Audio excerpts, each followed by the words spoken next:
السلام عليكم. النهاردة هنعمل مع بعض البانيه الذهبي اللي شكله حلو وطعمه حلو ومتماسك ومتظبط.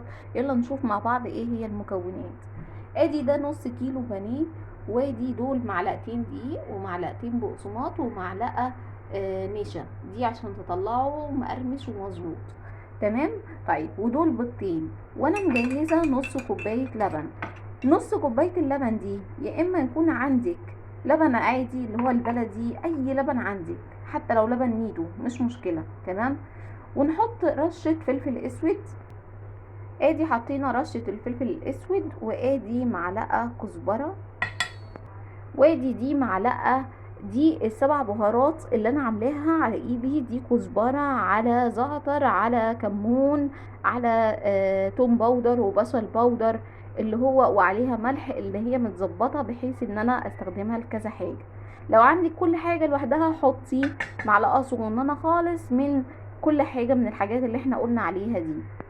وادي دي معلقة ملح بشطة بكمون. نقلب بقى كل المكونات دي كويس جدا.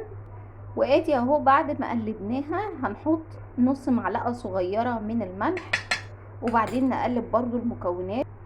وادي اهو بعد ما قلبنا المكونات كويس قوي مع بعض، تقلبيها بالطريقة المناسبة ليكي، يا اما بمضرب يا اما بمعلقة، مفيش مشاكل. ونبدأ ننزل الفراخ بتاعتنا عشان تشرب التتبيلة كويس قوي، وننزلهم كلهم. ادي اهو بعد ما حطيت الكمية كلها ندخلها التلاجة 10 دقايق، اللي هي تاخد بس برودة في التلاجة 10 دقايق ربع ساعة، وبعدين نطلعها.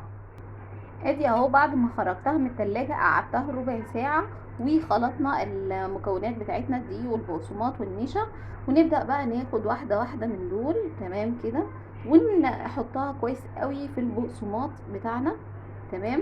اللي هو تاخد وش من هنا ومن هنا كويس جدا، وبعدين نحطها في طبق فاضي.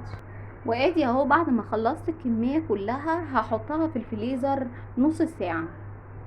وادي بعد نص ساعة في الفريزر خرجته اهو، جهزت طبق عشان التقديم وحطيت فيه خضرة، وطبق تاني فيه مناديل عشان لما اطلعه يشرب الزيت من عليه.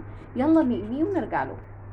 وادي اهو بعد ما خلصناه شايفين عامل ازاي، اللي هي التتبيله ماسكه فيه وكل حاجه مظبوطه، شايفين اللي هو احسن من بتاع بره.